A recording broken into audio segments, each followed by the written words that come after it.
राहुल गांधी की सांसदी छीनने की स्क्रिप्ट लगभग तैयार हो चुकी थी और इस बार मामला मोदी सरनेम का नहीं था। इस बार मामला था शाह साहब से जुड़ा हुआ। राहुल गांधी के खिलाफ मानहानि के मामले तो अनगिनत चल रहे हैं, लेकिन ऐसे ही एक मामले में जब ऐसा लगने लगा था कि राहुल गांधी फिर से बड़ी मुसीबत में फंस जाएंगे, तभी हाईकोर्ट का चाबुक चल गया। शाह के चेलों का सपना टूट गया और आलम ये, हालत ये कि राहुल गांधी को बड़ी राहत मिल गई। हाईकोर्ट ने यहां तक कह दिया कि ऐसा लगता है जो विशेष न्यायाधीश महोदय है ना, वो फलाने वाले फैसले से बड़ा प्रेरित है। सारी बातें जरा विस्तार से। नमस्कार, मैं स्वप्निल और आप मुद्दा देख रहे हैं। दोस्तों, आगे बढ़े उससे पहले एक छोटी सी अपील है। मुद्दा इन दिनों एक विशेष आर्थिक संकट से जूझ रहा है। एक तरफ हमारे मेन बैंक अकाउंट बीते कई महीनों से फ्रीज चल रहे हैं, तो दूसरी तरफ हमारे 2.5 साल पुराने चैनल को हमसे छीना जा चुका है। ऐसे में आपसे गुजारिश है कि यदि आप चाहें, यदि आप सक्षम हो, तो छोटी छोटी मदद मुद्दा की जरूर कीजिएगा। इसके लिए आप स्क्रीन पर दिख रहे QR कोड या फिर कि नीचे दिख रहे UPI नंबर का इस्तेमाल कर सकते हैं। अब आगे बढ़ते हैं। और आज की तारीख में यह खबर क्यों बता रहे हैं हम, क्योंकि यह खबर तो कल की है। दरअसल आज की तारीख में इस खबर के विस्तार में जाने पर हमें कुछ और जानकारियां प्राप्त हुई, लिहाजा हमने सोचा कि आज सब कुछ आपके सामने जरा रख दिया जाए, जिससे आपकी आंखें खुल जाए। कल की तारीख में खबर आई थी कि राहुल गांधी को झारखंड हाईकोर्ट से एक बड़ी राहत मिली है, क्योंकि झारखंड की हाईकोर्ट ने राहुल गांधी के खिलाफ चाईबासा कोर्ट में चल रहे मुकदमे की अब तक की सारी कार्रवाई को निरस्त कर दिया। मुकदमे को खारिज नहीं किया, मुकदमे को निरस्त नहीं किया, अब तक की सारी कार्रवाई को निरस्त कर दिया। और उसके बाद पुनर्विचार और फिर से उस केस पर सुनवाई होगी, ये आदेश था। राहुल गांधी को बड़ी राहत थी। ये वही मामला है जिसमें राहुल गांधी को समन भी किया गया था, और ये वही मामला है जिसमें एक बार राहुल गांधी के खिलाफ वारंट भी जारी कर दिया था चाईबासा MP MLA कोर्ट ने। लेकिन अब हाईकोर्ट ने क्या कहा? हाईकोर्ट ने एक टिप्पणी करी और कहा कि ऐसा लगता है जैसे कि विशेष न्यायाधीश महोदय ने जो समन जारी किया या जिस तरीके की कार्रवाई करी इस मामले में, वो आदेश उनका सत्र न्यायालय के फैसले से प्रेरित था। लिहाजा हम अब तक की सारी कार्रवाई को निरस्त करते हैं और हम ये आदेश देते हैं कि चाईबासा कोर्ट एक बार फिर से इस पूरे मामले को मेरिट के आधार पर देखे और उसके बाद डिसाइड करे कि राहुल गांधी को समन करना है या नहीं करना है। यह मामला क्या है? यह मामला है दरअसल अमित शाह से जुड़ी उस टिप्पणी को लेकर, जो टिप्पणी राहुल गांधी ने 2018 में करी थी। सोचिए, 7 साल बीत गए। 7 साल पहले की गई टिप्पणी, और उस टिप्पणी पर चाईबासा कोर्ट में दायर हुआ यह मुकदमा। हालांकि ऐसा ही एक मामला सुल्तानपुर में भी चल रहा है। आपको याद होगा कि सुल्तानपुर में राहुल गांधी एक बार पेशी के लिए गए थे और वहां से वापसी के वक्त उन्होंने एक मोची की दुकान पर बैठकर चप्पल भी सिला था। उसके बाद वो लगातार उस परिवार की मदद भी किए, उस परिवार को उन्होंने स्वावलंबी बनाया, उस परिवार को लगातार वो सपोर्ट करते हैं। वही मामला, उसी टिप्पणी से जुड़ा मामला चाईबासा कोर्ट में थी। अब दोस्तों, आपको थोड़ी सी बात और जान लेनी चाहिए। कल की तारीख क्या थी? तारीख थी 9 अक्टूबर की तारीख। कल दरअसल एक और फैसला आना था चाईबासा कोर्ट से इसी मामले में। राहुल गांधी ने चाईबासा की कोर्ट में इसी मामले में एक याचिका लगाई थी कि मुझे व्यक्तिगत पेशी से छूट दी जाए। कल की तारीख में यह फैसला आना था कि व्यक्तिगत पेशी से राहुल गांधी को छूट मिलेगी या नहीं मिलेगी। और कल जब यह फैसला आना था, उस समन के खिलाफ राहुल गांधी ने यह याचिका लगाई थी, उसी वक्त पे झारखंड हाईकोर्ट की तरफ से यह फैसला आ गया कि अब तक की सारी कार्रवाई को निरस्त कर दो। लेकिन यह सब कुछ हुआ क्यों? झारखंड हाईकोर्ट को यह करना क्यों पड़ा?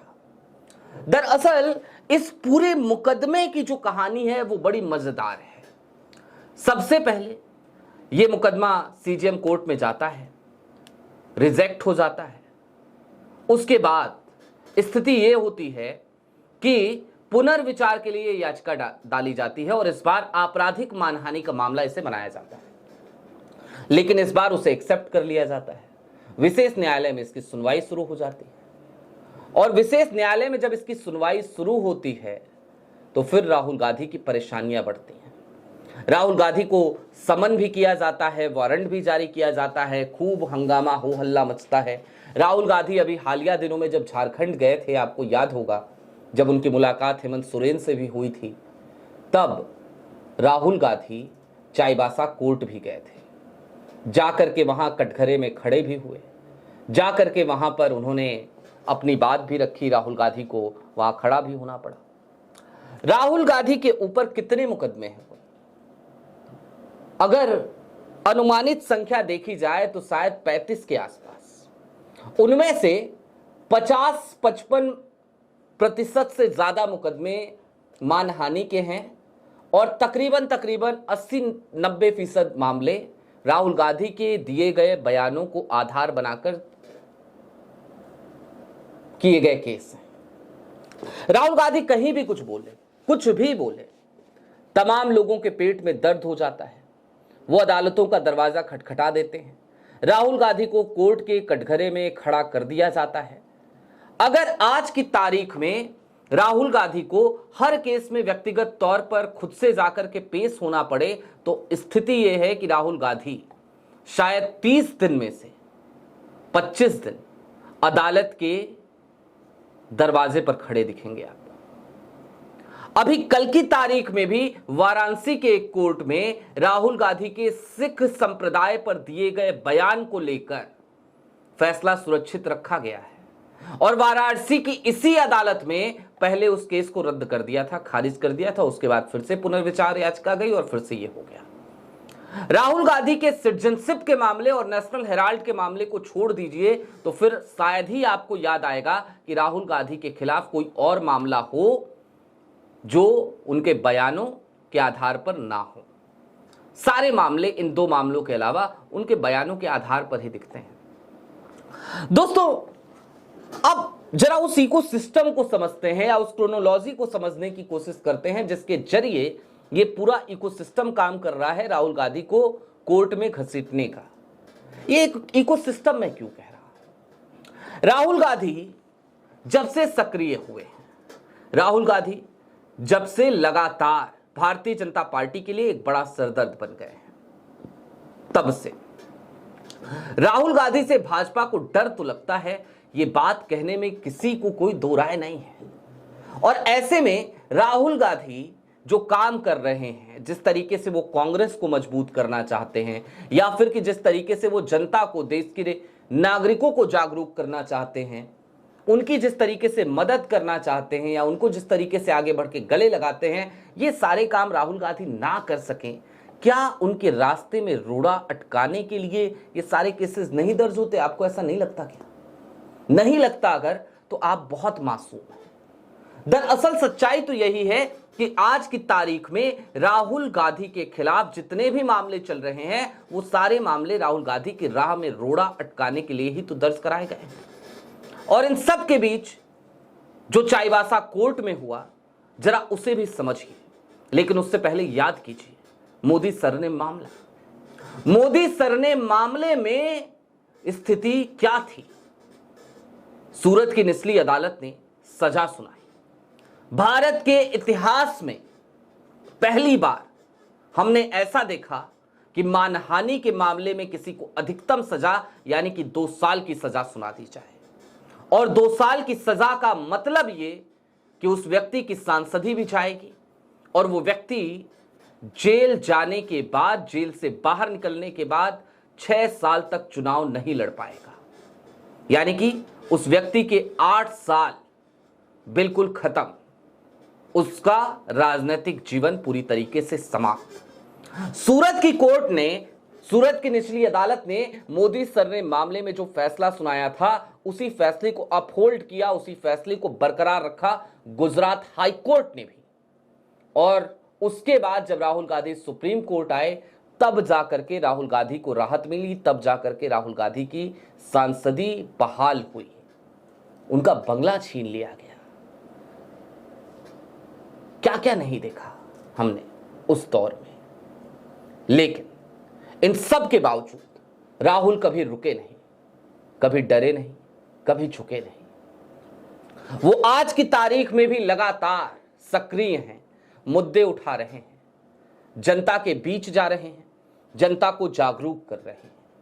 वो चोरी से लेकर बेरोजगारी तक, दलित उत्पीड़न से लेकर पिछड़े अल्पसंख्यकों के अधिकारों को छीनने तक, आज की तारीख में यदि सरकार को कोई घेर रहा है पूरी तरीके से तो वो राहुल गांधी दिखते हैं। दरअसल जिस दौर में मीडिया और खास तौर पर मेन स्ट्रीम मीडिया वो अपने कर्तव्यों का निर्वहन नहीं कर पा रही है, उस दौर में राहुल गांधी आज की तारीख में पत्रकारिता का धर्म भी निभाते हुए नजर आते हैं।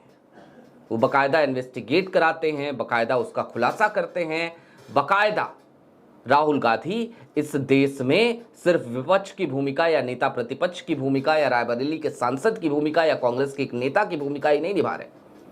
वो इस देश में आज की तारीख में वो तमाम भूमिकाएं निभाते हुए नजर आते हैं जिन भूमिकाओं का बड़ा अहम योगदान होता है एक लोकतांत्रिक देश में, एक संवैधानिक सभ्यता में। और ऐसे में संविधान की शपथ लेने वाले देश के सत्ताधारी दल के वो तमाम लोग राहुल को परेशान करने का कोई मौका नहीं छोड़ना चाहते, हमें तो ऐसा ही लगता है।